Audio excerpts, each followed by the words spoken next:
Hello guys, welcome back to our YouTube channel. Today we will discuss feminism in literature. So let's start with the introduction of feminist movement. Feminist जो literature था वो ऐसा written text है जो कि support करता है feminist belief को और ऐसे बिलीफ जो कि पॉलिटिकल सोशल इकोनॉमिकल और कल्चरल इक्वलिटी ऑफ वुमेन पे फोकस करते हैं। फेमिनिस्ट मूवमेंट जो थी वो collective political social and cultural efforts थी to achieve equality for women. Feminist literature significant channel था जो कि ऑथर्स को एक सिग्निफिकेंट चैलेंज था ऑथर्स के लिए, जो जिसकी वजह से वो एक्सप्रेस करते थे अपने frustration for establish ideas about women, womanhood, femininity in patriarchal society. जो फेमिनिस्ट राइटर्स थी वुमेन को और वुमेन के जो थीम्स थे या gender equality, women rights, patriarchal sexuality, identity, social construction of gender, इन सब पे फोकस करते थे। फेमिनिस्ट जो थी वो एक कम्प्लेक्स मूवमेंट थी जो कि फोकस करती थी representation of women's experiences, challenges and perspective in literary works. It emerged as a response to historical marginalization and misinterpretation of women in literature. अब ये जो थी मूवमेंट्स जो थी वो जो थीम्स थे जेंडर इक्वलिटी और वुमेन राइट्स को उस पर बहुत ज़्यादा फोकस करती थी। So what are the key aspects of this movement?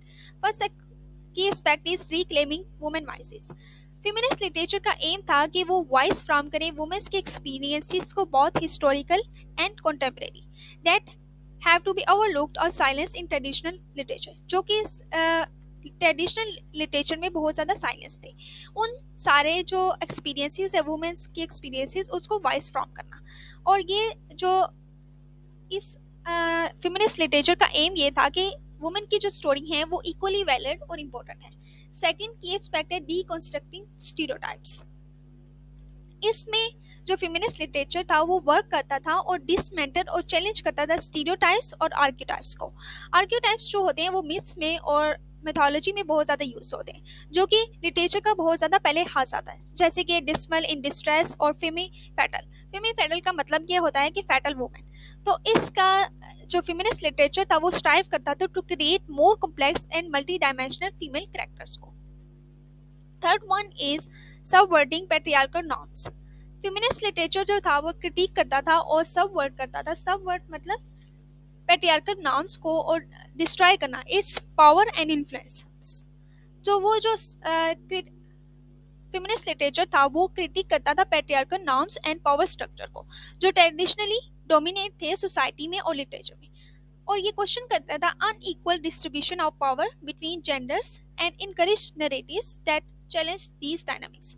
यानी कि वो जो सारी जो अनइक्वल डिस्ट्रीब्यूशन थी जेंडर्स के दरमियान और इनकरेज करता था नरेटिव्स को दैट चैलेंज दी डायनामिक्स, यानी उन नरेटिव्स को भी इनकरेज करता था जो चैलेंज करते थे इन सारे डायनामिक्स को। Fourth one is representation and diversity. Representation and diversity में ये है कि वो फेमिनिस्ट लिटरेचर जो था वो एडवोकेट करता था diverse and inclusive representation of women को, और एक्नॉलेज करता था कि women experiences based on factors, race, class, sexuality and ability. अब ये हाईलाइट करता था इंटरसेक्शनैलिटी ऑफ वुमेन्स आइडेंटिटी। जो फोर वेव्स हैं अमेरिकन फेमिनिस्ट मूवमेंट्स में। ईच वेव जो थी, हर जो वेव है वो इसमें जो पीपल हैं वो आर्ग्यू करते थे कि ये सारे डोमिनेटिंग है middle and upper class white women पे, जिसकी वजह से जो इन फ्रस्ट्रेशन की वजह से अमेरिकन सिविल राइट्स स्कॉलर और एक्टिविस्ट जो थे उन्होंने 1959 में इंटरसेक्शनैलिटी का टर्म कॉइन की थी अपनी ऐसे 1989 में। अब उन्होंने थ्योरेटिकल फ्रेमवर्क दिया था कि वो एक्नॉलेज करते थे how multiple form of discrimination can intersect और overlap, highlighting the experiences of oppression in society. यानी कि जो ब्लैक वुमेन, फॉर एग्जांपल के तौर पे ब्लैक वुमेन जो थी यूके में, वो डिस्क्रिमिनेशन उस पर बहुत ज़्यादा इंक्रीज हो जाती थी रेस और जेंडर की वजह से। तो इन सारे थीम्स को भी वो अपनी राइटिंग में पोर्ट्रे करते थे फेमिनिस्ट राइटिंग में, कि डिस्क्रिमिनेशन रेस और जेंडर की वजह से वुमेन पे ऑपरेशन बहुत ज़्यादा हो जाता है। Next one is questioning gender and equal identity. अब फेमिनिस्ट जो लिटरेचर था वो एक्सप्लोर करता था gender as a social construct, यानी कि वो जेंडर को सोशल कंस्ट्रक्ट के तौर पर लेते थे। It may challenge binary notions of gender and explore the Fidelity and complexity of gender identity. Next one is political and social commentary. बहुत ज़्यादा जो feminist works थे वो as a form of वो सर्व करते थे सोशल और पॉलिटिकल कमेंट्री के तौर पर, और एड्रेस इशू करते थे reproductive rights, domestic violence, work place discrimination and more. और ये सारे जो वर्क्स वो इनकरेज करते थे critical thinking and social change पे। Next one is reinterpretation of myths and classic. अब ये जो फेमिनिस्ट लिटरेचर था वो री एग्जामिन और री इंटरप्रेट करता था traditional myths, fairy tales and classical literature को, जो कि फेमिनिस्ट पर्सपेक्टिव को बहुत ज़्यादा जाहिर करता था। Next are the themes of feminist movement. First theme is gender equality. ये सेंट्रल थीम था फेमिनिस्ट मूवमेंट का, यानी कि परसुएट ऑफ जेंडर इक्वलिटी। इस थीम का ये मतलब था कि वो इक्वल अपॉर्चुनिटीज, राइट्स और treatment of regardless of one's gender, यानी कि किसी वुमेन को उनके जो इक्वल राइट्स हैं, अपॉर्चुनिटी वो मिले। इट वो जो ट्रेडिशनल जेंडर रोल्स थे उनको चैलेंज करते थे और एलिमिनेट करते थे discrimination based on gender. Next one is patriarchy and power dynamics. Feminist जो थे पेट्रियार्कल जो सिस्टम था, जो हिस्टोरिकली ग्रांट करता था more power and privilege to man over women, तो उस सिस्टम को भी वो क्रिटिक करते थे। और इस ये जो थीम है पेट्रियार्की एंड पावर डायनामिक्स, वो एनालाइज करता था कि कैसे पावर जो है डिस्ट्रीब्यूटेड होती है और कौन इसे होल्ड करता है, और the impact of these power dynamics और individual and society. Next one in intersexuality, ये मैं आपको पीछे बता चुकी हूँ, वो आप देख सकते हैं। Fourth one is body positivity and autonomy. Feminist जो थे वो एड्रेस करते थे सोसाइटिकल प्रेशर, जो ब्यूटी स्टैंडर्ड्स, बॉडी इमेज और कंट्रोल ओवर वंस बॉडी है, उस सब को, ये जो प्रेशर था वुमेन्स के ऊपर, उस उन सारे थीम्स को भी वो अपनी राइटिंग में पोर्ट्रे करते थे। और जो बॉडी पॉजिटिविटी और सेल्फ एक्सेप्टेंस है उसको वो एडवोकेट करते थे, और राइट्स ऑफ वुमेन्स जो है उनको भी अपनी राइटिंग में पोर्ट्रे करते थे कि हर एक को अपनी चॉइस है अपनी बॉडी के ऊपर। Next one is reproductive rights. ये जो थीम है वो फोकस करता था वुमेन्स के राइट्स पे और decision about their reproductive health, including access to contraception, abortion, and comprehensive health care. It also addressed the social and political implication of reproductive choices. Next one is sexual liberation. Feminist जो थे challenge करते थे traditional notion of sexuality, और वो ये करते थे कि जो हार्मफुल स्टीरियोटाइप्स हैं और डबल स्टैंडर्ड्स हैं उनको भी, जो पहले से ट्रेडिशनली हैं, उनको चैलेंज करते थे। और ये वो जो एम्फसाइज करता था sexual agency, consent and the rights to express one sexuality without judgment. Next one is representation and media. जो फेमिनिस्ट जो थे वो क्रिटिक करते थे media representation of gender stereotypes, objectification and limited portray of women's experience. Next one is workplace equality. अब feminist जो writers थे वो वर्क वेजेस गैप्स और glass ceilings and work place discrimination को भी अपनी राइटिंग में एड्रेस करते थे, और ये एडवोकेट करते थे कि इक्वल पे होनी चाहिए अपॉर्चुनिटी फॉर कैरियर एडवांसमेंट और वर्क्स में वुमेन के लिए भी एज ए मैन, जैसे कि मैन के ऊपर होती है। Violence against women. Next theme है वायलेंस अगेंस्ट वुमेन। फेमिनिस्ट जो थे वेरियस फॉर्म्स ऑफ वायलेंस को, including domestic violence, sexual assault, harassment और ह्यूमन ट्रैफिकिंग थे, उन सारे थीम्स को अपनी राइटिंग में पोर्ट्रे करते थे, और इसको रेज अवेयरनेस फैलाते थे, provide support for survivors and work toward prevention and justice. Next one is motherhood and care. अब ये जो थीम था वो हाईलाइट करता था labour of caregiving and both with family and in society at large. अब जो ये चैलेंज करता था आइडिया कि वुमेन प्राइमरी रोल है केयर गिवर के तौर पर, और emphasise the need for share responsibility, यानी कि दोनों जो पेरेंट्स हैं उन पे शेयर रिस्पॉन्सिबिलिटी होनी चाहिए। Next one is education and empowerment. Feminist जो थे एम्फसाइज करते थे वुमेन की जो एजुकेशन है as a tool for empowerment and social change. अब वो जो इक्वल एक्सेस है एजुकेशन का वुमेन और मैन के लिए, उनको और जो अपॉर्चुनिटीज़ हैं वुमेन और गर्ल्स के लिए, उनको वर्ल्ड वाइड तौर पे उसको भी वो एम्फसाइज करते थे अपनी राइटिंग में। Next one is global feminism. Global feminism का जो थीम है वो फेमिनिस्ट जो थे वो फेमिनिस्ट जो राइटिंग्स थे वो पोर्ट्रे करते थे कि नेशनल जो फेमिनिस्ट इश्यूज हैं वो बियॉन्ड द नेशनल बॉर्डर्स हैं और अफेक्ट वुमेन ग्लोबली, और ये इन्वॉल्व करते थे कि solidarity and advocacy for women's right in different culture, economic and political context, यानी वो ये कहते थे कि जो फेमिनिस्ट इशू हैं वो एक कंट्री के लिए नहीं है, वो सारी ग्लोबली है और इन सबको एड्रेस करना चाहिए अपनी राइटिंग्स में और इन सबको इन सारे इश्यूज को सॉल्व करने की कोशिश करनी चाहिए। Next one is activism and social change. अब फेमिनिस्ट जो थे वो एक्टिविज्म को इनकरेज करते थे और ग्रास रूट्स को। एक्टिविज्म क्या होता है कि जो एफर्ट जो होती है to promote direct intervention in social, political, economical और environmental reforms with the desire to make changes in the society for better good, यानी कि ऐसा सोसाइटिकल और पॉलिटिकल रिफॉर्म्स जो है जो कि चेंज लाए सोसाइटी में फॉर द गुड। और ये जो एक्टिविज्म और सोशल चेंज था वो भी एम्फसाइज करता था और रेज करता था अवेयरनेसेस और चैलेंज करता था ऑप्रेसिव सिस्टम्स को और क्रिएट करता था इंक्लूसिव कम्युनिटीज को। Next one is fourth waves of feminist writing. First wave जो थी वो लेट 19th सेंचुरी और अर्ली 20th सेंचुरी में शुरू हुई थी और उसका प्राइमरी फोकस था लीगल राइट्स पे। Next one is second wave. Second wave जो थी वो 1960s टू 1980 से शुरू हुई थी। थर्ड वेव 1990 से अर्ली 20th सेंचुरी तक रही थी और जो कंटेम्प्रेरी फेमिनिज्म है फोर्थ, और जिसे हम फोर्थ वेव भी कहते हैं, वो 2000 से प्रेजेंट डे तक रही थी। अब फर्स्ट वेव का टेनेट्स क्या थे और उसके जो की फीचर्स थे वो क्या थे। उसका जो प्राइमरी फोकस था वो लीगल राइट्स पे था, rights to vote for women. Suffrage movement थी, यानी कि पहली मूवमेंट जो सफराजिस्ट थे, जो इसमें फिगर्स थे एलिजाबेथ कैंडी स्टैंडन और सुसान बी एंटनी, ये जो थे उन्होंने कंपेनियन की थी और ये women's rights to vote for and equal political participation, यानी कि वुमेन्स के right to vote and equal participation पे।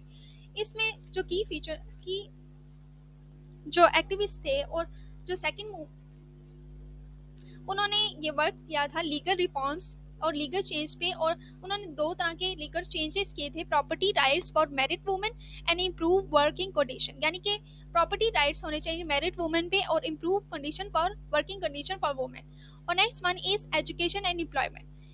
और ये जो फर्स्ट वुमेन्स के जो फेमिनिस्ट राइटर्स थे वो इशू करते एड्रेस करते थे इश्यूज को, women education and access to profession, और चैलेंज करते थे प्रिविलिंग बिलीव्स को और वुमेन रोल्स लिमिटेड टू, के वुमेन जो का जो रोल है वो डोमेस्टिक स्फीयर तक लिमिटेड है। जो फर्स्ट वुमेन्स के राइटर्स थे उन्होंने मैरी वॉलस्टोनक्राफ्ट थे जो 1759 से 1797 तक रहे थे।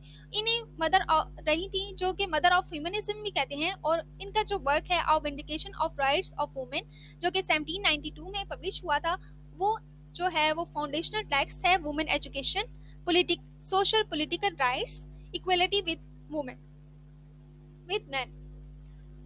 जो जोआना टोच थे वो 1797 और 1883 में उन्होंने एक्टिविस्ट थी जो उन्होंने फेमस स्पीच दी थी ए नॉट आई अ वुमेन, और ये चैलेंज करते थे रेसिज्म और सेक्सिज्म और इस सोसाइटी में। एलिजाबेथ कैंडी स्टैन और सुसान बी एंथनी जो थी वो को ऑथर थी जो डिक्लेरेशन ऑफ सेंटिमेंट्स इन उन्होंने पब्लिश किया था 1848 में, और डिमांड्स करती थी वुमेन्स के राइट्स और सफराज मूवमेंट्स के। सेकंड वेव जो थी वो जेंडर रोल्स और पैट्रियार्की पे फोकस करती थी, और उनका ये थीम था gender roles and patriarchy. Second जो वेव की फेमिनिस्ट थी वो क्रिटिक करती थी ट्रेडिशनल जेंडर रोल्स पे और पैट्रियार्कल स्ट्रक्चर थे जो कि प्रीपेचुएटेड था ट्रेडिशनल सोसाइटी में, और चैलेंज करती थी कि वुमेन्स के जो रोल्स हैं caregiver as a caregiver और जो मेंस रोल है ब्रेड विनर्स के, इन सबको वो चैलेंज करती थी। और सेकंड जो फीचर है वो रिप्रोडक्टिव राइट्स का है। ये जो वेव थी, ये सेकंड वेव, वो हाईलाइट करती थी reproductive rights, access to contraception and rights to abortion. Third feature is sexual liberation, यानी कि वो ये सेकंड वेव जो थी वो इन टॉपिक्स को बहुत ज़्यादा फोकस करती थी। Fourth one is equal pay and work place discrimination, यानी इस सेकंड वेव का जो फोर्थ पॉइंट है, equal pay and work place discrimination. जो फीमिनिस्ट राइटर्स थी वो एड्रेस करती थी unequal pays and work place discrimination, और वो ये जो इक्वल अपॉर्चुनिटीज होनी चाहिए, वो ये कहती थी कि इक्वल अपॉर्चुनिटीज होनी चाहिए और ट्रीटमेंट फॉर इक्वल ट्रीटमेंट होना चाहिए वुमेन के साथ वर्क प्लेसेस पर। और जो इनकी जो राइटर्स थी उनमें बेथी फ्रेडन जो थी वो फेमस थी। उन्होंने अपनी जो बुक है फेमिनिन मिस्टेक 1963 में पब्लिश हुई थी, और ये जो स्पार्कलिंग जो है वो सेकंड मूवमेंट्स की जो सेकंड वेव ऑफ फेमिनिस्ट की ये राइटिंग है जो यूएसए में स्पार्कलिंग जो राइटिंग है उसे समझा जाता है, और ये क्रिटिक करती थी limitation place on women's roles in society. यानी कि वुमेन्स पे जो लिमिटेशन हुई है सोसाइटी में वुमेन्स के रोल्स के ऊपर से, यानी कि वुमेन क्या कर सकती हैं और क्या नहीं, तो इसको जो क्रिटिक किया था और चैलेंज किया था उन्होंने अपनी राइटिंग में। नेक्स्ट वन इज ग्लोरिया स्टेनमेयर, और ये जो थी वो प्रोमिनेंट फेमिनिस्ट राइटर स्पीकर और एक्टिविस्ट थी, और उन्होंने जो अपनी वर्क्स थे ऐसे स्पीचेस और आर्टिकल्स थे उनको एड्रेस किया था wide range of feminist issue. यानी कि wide range of feminist issues से थे वो उन्होंने अपनी ऐसे स्पीचेस और आर्टिकल्स में एड्रेस किए थे। थर्ड वेव जो थी उसमें जो फर्स्ट फीचर था इंटरसेक्शनैलिटी का, ये मैं आपको बता चुकी हूँ, वो आप पीछे देख सकते हैं। Second one is sexuality and body positivity. ये जो वेव थी थर्ड वेव जो थी वो सेलिब्रेट करती थी diverse expression of sexuality and advocate for body positivity, और चैलेंज करती थी जो ब्यूटी स्टैंडर्ड्स हैं embrace a broader range of body types. Third one is cyber feminism. With the rise of internet जो थर्ड वेव जो थी वो explore करती थी how technology could be use as a tool for activism and communication. यानी activism और communication के तौर पर कैसे टेक्नोलॉजी वर्क कर सकती है। Fourth one is individual empowerment. जो थर्ड वेव थी वो एम्फसाइज करती थी पर्सनल एजेंसीज को और celebration of individual choices and autonomy while recognising the structural barriers that still exist. जो इनमें जो फेमस राइटर्स थी थर्ड वेव में उनमें पहली है बेल हुक। बेल हुक की जो राइटिंग है फेमिनिज्म इज फॉर एवरीवन, वो एड्रेस करती है intersection of race class and gender in feminist discourse. Second one is Naomi Wolf. जो इनकी जो बुक थी द ब्यूटी मिथ जो कि 1990s में पब्लिश हुई थी वो क्रिटिक करती थी society's beauty standards and their impact और women self esteem and agency. यानी कि वुमेन की सेल्फ स्टीम और एजेंसी पे जो ब्यूटी स्टैंडर्ड्स जो सोसाइटी ने उस पर एक तरह से जो स्टैंडर्ड्स जो डाले हुए हैं उसकी वजह से जो वुमेन की स्टीम पे जो अफेक्ट होता है उसको बहुत ज़्यादा चैलेंज और क्रिटिक किया था। Next one is fourth way जिसे हम कंटेम्प्रेरी वेव्स भी कहते हैं, फेमिनिज्म की वेव भी कहते हैं। ये 2020 से प्रेजेंट डे तक 2020 में शुरू हुई थी और यह प्रेजेंट डे तक है, जो कि इसमें सबसे पहला जो की फीचर है वो डिजिटल एक्टिविज्म है। यानी कि जो डिजिटल प्लेटफॉर्म है, सोशल मीडिया है, ऑनलाइन ऑर्गेनाइजेशन है, उनको यूटिलाइज करके अवेयरनेस फैलाई जा सकती है और मोबिलाइज किया जाता है एक्टिविस्ट अक्रॉस द वर्ल्ड। जो फेमिनिस्ट राइटर्स थी वो ये कहती थी कि जो इस टाइम में के डिजिटल जो प्लेटफॉर्म्स हैं और सोशल मीडिया ऑनलाइन ऑर्गेनाइजेशन हैं उनको हम यूज़ कर सकते हैं अवेयरनेस फैलाने के लिए। Next one is sexual harassment and assault. The Me Too movement जो थी वो सिग्निफिकेंट एस्पेक्ट था फोर्थ वेव का, और ये हाईलाइट करता था सेक्सुअल हैरेसमेंट और असॉल्ट को वर्ड और इंडस्ट्रीज में और जो वर्क प्लेसेस हैं, और इम्फेसाइज करता था importance of believing survivors. Fourth one is trans inclusive third one is trans inclusive feminism. जो ये वेव थी जो फोर्थ वेव है वो ये कहती थी कि जो स्ट्रॉन्ग एम्फेसिस है inclusively and recognise the sports transgender and non binary individual within the feminist movement. Fourth one is global feminism. Fourth movement wave जो है फेमिनिज्म की वो ये एक्नॉलेज करती थी जो फेमिनिस्ट इश्यूज हैं ये जो है कन्फाइंड नहीं है एक कल्चर में और एक रीजन में, बल्कि ये जो है वो ये लार्जर स्केल पे ग्लोबल स्केल पे जो है हमें इन्हें जेंडर इनइक्वलिटी को एड्रेस करना चाहिए।